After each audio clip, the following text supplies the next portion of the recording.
Welcome back clean news. चलिए देखते हैं मध्य प्रदेश की 25 फटाफट बड़ी खबरों को। इससे पहले आप एमपी के किस जिले से न्यूज को देख रहे हैं हमें कमेंट बॉक्स में जरूर बताइए। साथ ही डेली अपडेट रहने के लिए चैनल को सब्सक्राइब कर बेल आइकन को दबाना बिल्कुल न भूलें। आज का लाइक एम 3000 है, उम्मीद करते हैं कि आप इसे पूरा करेंगे। नीरज चोपड़ा ने रचा इतिहास, ओलंपिक में 13 साल बाद भारत को दिलाया गोल्ड। भारतीय जैवलिन थ्रोअर नीरज चोपड़ा ने टोक्यो ओलंपिक के जैवलिन थ्रो फाइनल में इतिहास रच दिया। उन्होंने टोक्यो ओलंपिक में गोल्ड मेडल हासिल किया। नीरज ने 87.58 की सर्वश्रेष्ठ दूरी तय करते हुए गोल्ड पर कब्जा किया। क्वालिफिकेशन राउंड में भी नीरज अपने ग्रुप में टॉप पर रहे थे। एनएमसी के निरीक्षण में अटक सकती है जीएमसी की 250 सीट्स की मान्यता। गांधी मेडिकल कॉलेज के हमीदिया अस्पताल में अधूरा काम एमबीबीएस की 250 सीट्स की मान्यता पर भारी पड़ सकता है। बीते साल ये सीट्स जल्द काम पूरा करने के आश्वासन पर बढ़ाई गई थीं। दरअसल जिन प्रस्तावित सुविधाओं के आधार पर सीट्स बढ़ाई गई थीं, उन्हीं सुविधाओं का जायजा लेने जल्द ही नेशनल मेडिकल कमीशन के अधिकारियों का दल निरीक्षण करने वाला है। ये निरीक्षण कभी भी हो सकता है। ऐसा हुआ तो हमीदिया अस्पताल परिसर में चल रहे 2000 बिस्तर बढ़ाने के अधूरे निर्माण कार्य बाधा बन सकते हैं। इंदौर में बच्चे के सीरो सर्वे के लिए प्रशिक्षण, ऐप से घरों का चयन। बच्चों में एंटीबॉडी जांचने के लिए होने वाले सीरो सर्वे के लिए एमजीएम मेडिकल कॉलेज में प्रशिक्षण दिया गया। चयनित नर्सिंग स्टाफ और कर्मचारियों को विशेषज्ञ डॉक्टर्स ने सर्वे से जुड़ी बारीकियां बताईं। कल सोमवार से शुरू होने वाले सर्वे रैंडम ऐप बेस्ड सैंपलिंग सर्वे होगा। इसमें घर का चयन ऐप से होगा। प्रशिक्षण के दौरान संभागायुक्त डॉक्टर पवन कुमार शर्मा ने बताया, बच्चों के लिए पहली बार इंदौर में सीरो सर्वे हो रहा है। इसमें 18 वर्ष से कम आयु के बच्चों के रक्त के नमूने लिए जाएंगे। मध्य प्रदेश में छाएगी हरियाली, पॉलिथीन हटेगी, रूट ट्रेनर तकनीक बनेगी सहारा। मध्य प्रदेश की हरियाली में पॉलिथीन के दाग मिटाने के लिए राज्य सरकार का वन विभाग रूट ट्रेनर का सहारा लेगी। अगले साल से विभाग की नर्सरीज में इसका इस्तेमाल शुरू हो जाएगा। हालांकि पहले साल प्रयोग के तौर पर रूट ट्रेनर में 5000 पौधे ही तैयार किए जाएंगे। इसकी सफलता के बाद आगामी वर्षों में इनकी संख्या बढ़ाई जाएगी। सीएम शिवराज ने बाढ़ से नुकसान की भरपाई के लिए गठित की 11 विभागों की टास्क फोर्स। मध्य प्रदेश में भारी बारिश के बाद आई बाढ़ ने भीषण तबाही मचाई है। बाढ़ से प्रभावित इलाकों में भारी नुकसान देखने को मिल रहा है। मुख्यमंत्री शिवराज सिंह चौहान ने आज ग्वालियर चंबल क्षेत्र में बाढ़ प्रभावित लोगों के पुनर्वास और बाढ़ से क्षतिग्रस्त बुनियादी ढांचे के पुनर्निर्माण के लिए 11 विभागों की टास्क फोर्स बनाने की घोषणा की है। पीएम मोदी ने लाभार्थियों से की बात, कहा गरीबों का कल्याण हमारी प्राथमिकता। प्रधानमंत्री नरेंद्र मोदी ने मध्य प्रदेश में बीते दिन प्रधानमंत्री गरीब कल्याण अन्न योजना के लाभार्थियों से बातचीत की। वीडियो कॉन्फ्रेंसिंग के जरिए कार्यक्रम को संबोधित करते हुए पीएम मोदी ने कहा, ये दुखद है कि मध्य प्रदेश के अनेक जिलों में बारिश की वजह से बाढ़ की परिस्थितियां बनी हुई हैं। अनेक साथियों का जीवन और आजीविका दोनों प्रभावित हुई है। मुश्किल की इस घड़ी में भारत सरकार और पूरा देश मध्य प्रदेश के साथ खड़ा है। प्रदेश के कई जिलों में भारी बारिश का अलर्ट। केंद्रीय मंत्री सिंधिया कल बाढ़ प्रभावित इलाके का किया दौरा। मध्य प्रदेश के कई जिलों में भारी बारिश का दौर जारी है, जिसके चलते नदियों का जलस्तर कम नहीं हो रहा।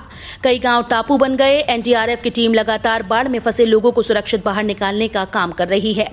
मौसम विभाग ने प्रदेश के नीमच, मंदसौर, आगर, श्योपुर, गुना, राजगढ़ में भारी बारिश से अति भारी बारिश की संभावना जताई है। गवर्नमेंट जॉब्स, बेरोजगारों के लिए खुशखबरी। एमपी में जल्द लग सकती है सरकारी नौकरी। मध्य प्रदेश में बेरोजगारों के लिए अच्छी खबर आई है। प्रदेश के युवाओं को जल्द ही सरकारी नौकरी मिल सकती है। खास बात यह है कि प्रदेश सरकार इसके लिए बाकायदा कदम उठा चुकी है। प्रदेश के युवा बेरोजगारों को जल्द ही कुछ रोजगार देने की मंशा के तहत प्रदेश सरकार में रिक्त पदों की जानकारी एकत्रित की जाने लगी है। बिजली कर्मियों ने किया काम का बहिष्कार, अनिश्चितकालीन हड़ताल पर जाएंगे। स्वास्थ्य, आरटीओ सहित करीब 45 विभागों के कर्मचारियों की हड़ताल के बाद अब बिजली कर्मी विद्युत सुधार विधेयक 2021 के विरोध में उतर आए हैं। मध्य प्रदेश अधिकारी कर्मचारी संयुक्त मोर्चा ने अपनी 5 सूत्रीय मांगों को लेकर शनिवार को बिजली संबंधी कामों का बहिष्कार कर दिया। बिजली कर्मियों की हड़ताल से शहर में किसी भी प्रकार से बिजली संबंधी काम नहीं होंगे। एमपी और राजस्थान के बीच विशेष ट्रेन सेवाओं को फिर से शुरू करेगा रेलवे। देश भर में कोविड-19 के मामलों में गिरावट के साथ और कई राज्यों ने छूट की घोषणा की है। भारतीय रेलवे ने चरणबद्ध तरीके से ट्रेन सेवाओं को फिर से शुरू करने की योजना बनाई। तदनुसार उत्तर पश्चिम रेलवे अब राजस्थान, महाराष्ट्र को जोड़ने वाली एक विशेष ट्रेन की सेवा को फिर से शुरू करेगा। 4 अन्य ट्रेन की फ्रीक्वेंसी भी बढ़ाई जाएगी। अनोत्सव में 447 दुकानों के 3 लाख से अधिक परिवारों को मिलेगा लाभ। प्रदेश में अन्न उत्सव मनाया जा रहा है। लाखों उपभोक्ताओं को अनाज मिलेगा। दीपावली तक ये अभियान चलेगा। अन्न उत्सव के माध्यम से किसी गरीब की थाली को खाली नहीं रहने देंगे। ये अनाज थैले में दिया जा रहा है। जिस वजन का राशन दिया जाएगा उस वजन का थैला होगा। सरकार की कोशिश रहेगी कि गरीब को 2 वक्त की रोटी मिल सके। बाढ़ प्रबंधन को लेकर सीएम शिवराज पर भड़के कमलनाथ, कहा दिखावे के ड्रामे से कोई फायदा नहीं। मध्य प्रदेश में भारी बारिश और बाढ़ से हालात बिगड़ते जा रहे हैं। राज्य के लोगों का जनजीवन अस्त व्यस्त हो गया है। बाढ़ के हालात से निपटने के लिए मुख्यमंत्री शिवराज सिंह चौहान ने जहां प्रधानमंत्री नरेंद्र मोदी से फोन पर बात की, वहीं अब इसे लेकर राजनीति भी तेज हो गई। इस मामले पर राज्य के पूर्व मुख्यमंत्री कमलनाथ ने बड़ा बयान देते हुए कहा कि दिखावे के ड्रामे से कोई फायदा नहीं। मैं सीएम से आग्रह करता हूं कि वे आगे आएं और बाढ़ प्रबंधन के समय और आंकड़ों पर विवरण दें। एक बार फसल लगाने पर 5 साल तक मिलेगी पैदावार और 1 एकड़ की खेती में होगी 6 लाख रुपए की कमाई।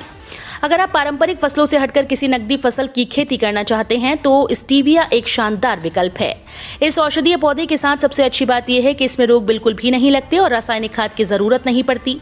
किसान भाई इसकी 1 एकड़ में खेती कर 6 लाख रुपए तक कमा सकते हैं और एक बार फसल लगाने पर आप लगातार 5 साल तक स्टीविया से पैदावार हासिल कर सकते हैं। प्रधानमंत्री सूक्ष्म खाद्य उद्योग उन्नयन योजना, खुलेंगे रोजगार के नए अवसर।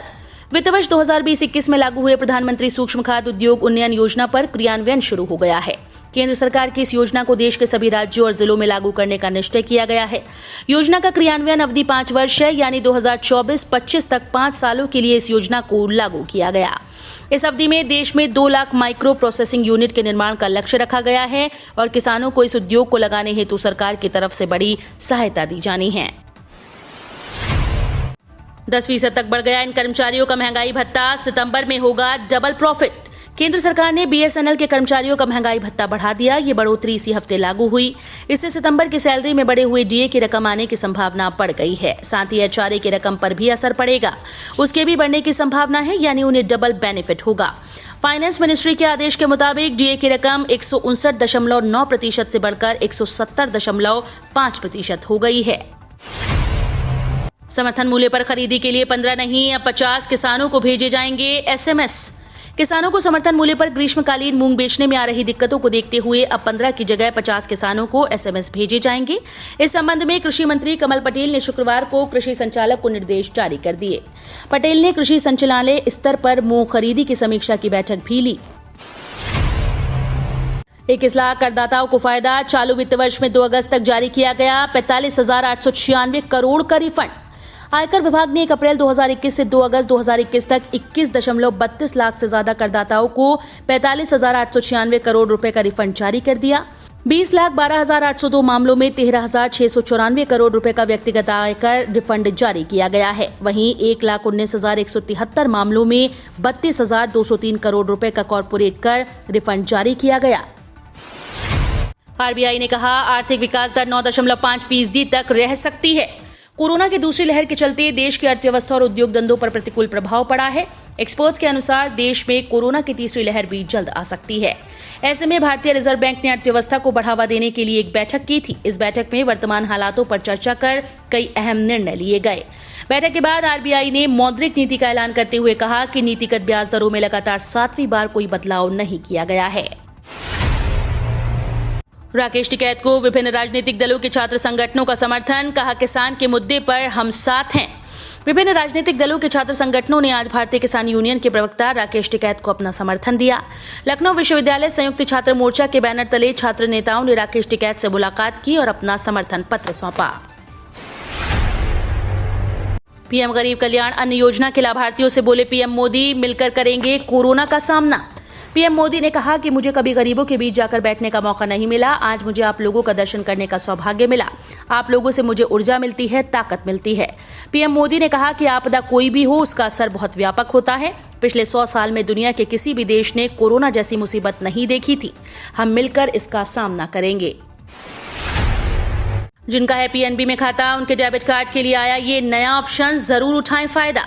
पंजाब नेशनल बैंक अपने उन ग्राहकों को एक खास सुविधा प्रदान कर रहा है जो डेबिट कार्ड और ऑनलाइन बैंकिंग का इस्तेमाल करते हैं।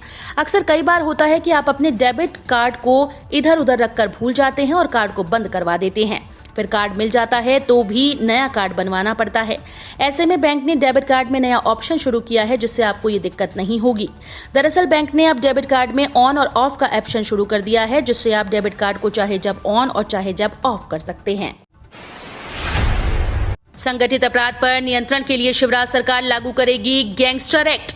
मध्य प्रदेश सरकार संगठित अपराध से निपटने के लिए जल्द कानून बनाएगी। प्रदेश में अवैध व मिलावटी शराब, मानव तस्करी, नकली दवा, अवैध हथियारों का निर्माण, व्यापार और अवैध खनन जैसे संगठित अपराधों पर सख्ती के साथ नियंत्रण के लिए शिवराज सरकार गैंगस्टर एक्ट लाएगी।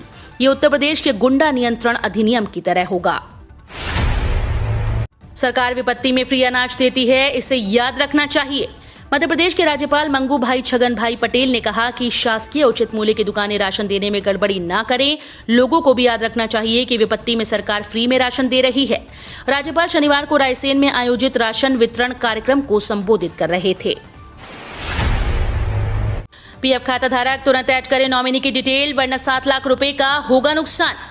बचत खाता हो या एफडी या फिर बैंक का लॉकर, नॉमिनी बनाना जरूरी है। इसी तरह कर्मचारी भविष्य निधि खाता धारकों को नॉमिनी बनाना जरूरी है। ईपीएफ और ईपीएस के मामले में भी नॉमिनेशन करना चाहिए, ताकि ईपीएफओ मेंबर के असमय निधन पर नॉमिनी को ये फंड समय से उपलब्ध हो सके। इस बार छोटे जिलों में तेजी से सामने आ रहे हैं कोरोना केसेस। मध्य प्रदेश में कोरोना की दूसरी लहर की रफ्तार अभी थमी नहीं कि एक बार फिर से संक्रमण के मामलों में बढ़ोतरी होने लगी। शनिवार को जारी हेल्थ बुलेटिन पर गौर करें तो प्रदेश के 7 जिलों में कोरोना संक्रमण के 13 मामले सामने आए। फिलहाल नए केस भले ही कम आ रहे हों, लेकिन संक्रमण के जद में आने वाले जिलों की संख्या लगातार बढ़ रही है, जो जिम्मेदारों के लिए बड़ी चिंता का विषय बनता जा रहा है। हम रोज ऐसे ही न्यूज लाते रहेंगे। आपने अभी तक क्लीन न्यूज एमपी को सब्सक्राइब नहीं किया है तो फटाफट सब्सक्राइब कर लें। साथ ही बेल आइकन को दबाना बिल्कुल ना भूलें, ताकि कोई लेटेस्ट अपडेट मिस ना हो।